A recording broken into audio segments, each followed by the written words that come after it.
Welcome back to the channel. I'm James from ePerformance, and today we're going to be looking at everything that's wrong with our brand new project car, the Tesla Model S 85. There's a few things wrong, so let's get into it. Okay, let's start off inside because that's where the major problems lie. First off is the air conditioning.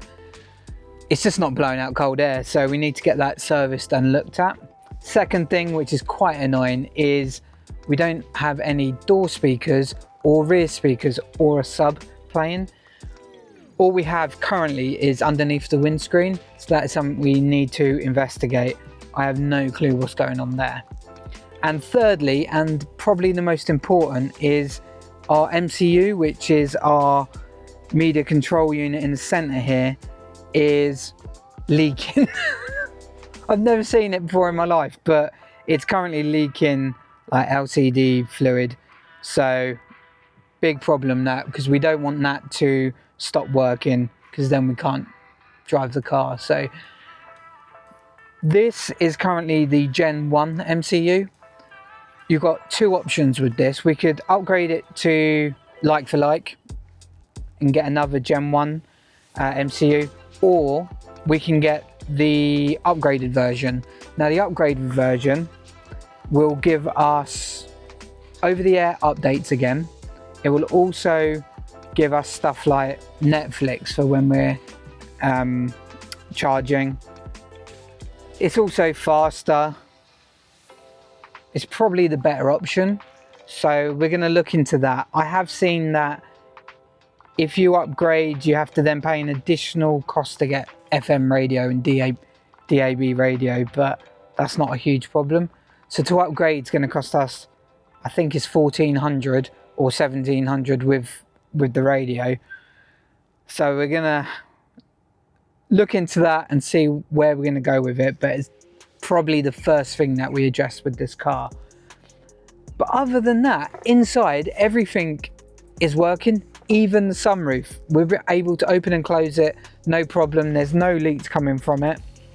The seats are in fairly good condition. The leather on the driver's seat is a little bit warm, but that's what happens with leather seats. Inside, all the interior is good. It's pretty solid. We don't have that door card noise that a lot have. The cameras are all working.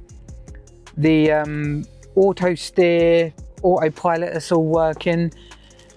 With these rear wheel drive 85s, some of them do suffer from motor failures. So that was recalled, I believe, a few years back, and the previous owner had that done. So we don't have the rear wheel motor. It's like a really high pitched whine that comes from them. So we don't have that issue. So that's a big plus. So yeah, apart from the aircon speakers and the MCU, and I'm hoping that the speakers are connected to the MCU, it's pretty golden, to be honest. Even the driver's dash, that's not leaking, that's all doing as it should. So from that point of view, there's a few little issues, but for the price, I mean, come on.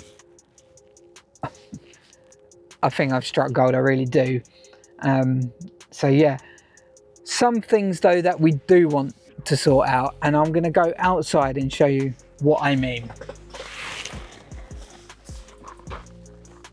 So in terms of interior, Tesla didn't really change the Model S that much. One big difference is this front bumper. The Gen 1 has this fake grille on it. I'm really not a big fan of that. I really like the upgrade, so we're going to make this a priority and get that changed. So if you know where we can get one from, make sure you comment in the box below. Alongside that, I would like to get us some side skirts, maybe a bit of a body kit. So again, if we can find one, if you know somewhere, make sure you comment and let us know. Second thing I want to address are the wheels. They're not in the best condition. They've seen better days. I like the 19s, but yeah, maybe a darker color. I'm not sure yet, but we're going to see if we can grab some new ones of those. And third thing on the exterior is all of this chrome. I really want to get this de-chromed. I'm not a huge fan of chrome, and I think if we were to get that all black, that's going to look really nice on the handles and all the trim.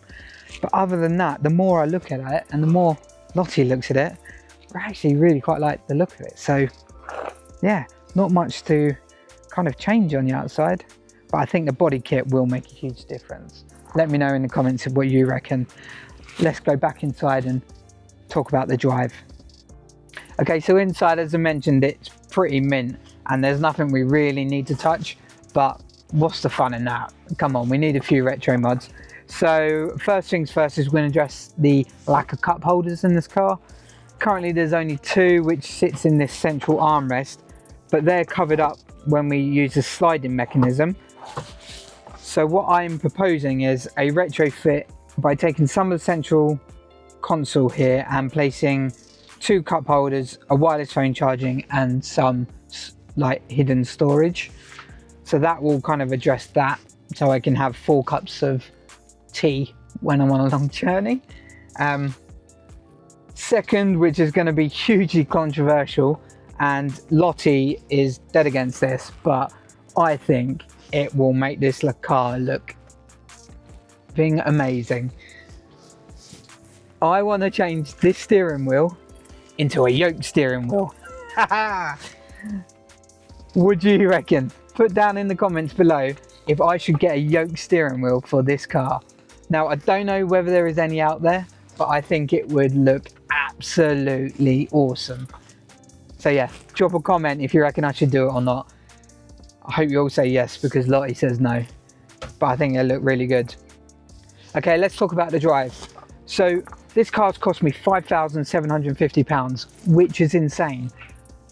Even more insane is it's got a full MOT, and even more insane is it actually drives really, really well. The brakes worked.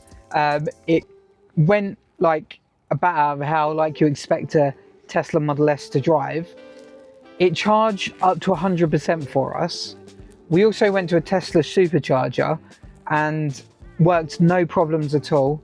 We've got a CSS adapter, so we still can use every supercharger out there, and it was free. It was throttled, so it wasn't as fast as say a Model Y or Model 3, but it got us to where we needed to be in 40 minutes. And yeah, really, really surprised and happy, because when you buy a car that is this much of a bargain, you're expecting it to not even get you home, and this, yeah, it flew with flying colors, to be honest. So we did just under 100 miles, and the average energy used was 309 watts an hour / miles. So that's pretty typical, and to me, with the charging, the average energy used says to me that the battery deterioration is not as bad as I probably thought it would be, especially with this car. I mean, it's done 162,000 miles now, so I was expecting this to drain the miles pretty quickly and we have to go and get the batteries reconditioned. But yeah, I think what we're going to do is get it diagnosed, and we're going to see whether that deterioration is probably as big as we think it is, because I don't think it will be. I think the previous owners charged this mainly on their house charger, didn't really use superchargers, and therefore the battery hasn't been abused like a lot of the Model S's would be. Yeah, I don't know, I'm pretty happy with this, you know. Let me know in the comments below if there's anything else you think we should do to this car. We've got some big plans, and I won't reveal them all in one video, but yeah, I think we're on for an absolute win with this car, and I can't wait to show you the next stage of this car, the next stage of its life, because I think it's going to look awesome. So in our next video, we're going to take this car out, we're going to do a performance test, so 0 to 60, and we're going to check out the range, see how well that does, and we're just going to have a bit of fun in the car finally, because I'm super hyped at the moment on this car. I think the price of $5,750 is incredible. but will it be still incredible after our performance tests? The only way to find out is to make sure you subscribe to our YouTube channel now and follow the journey, because this is going to be one hell of a ride. We'll see you in the next video.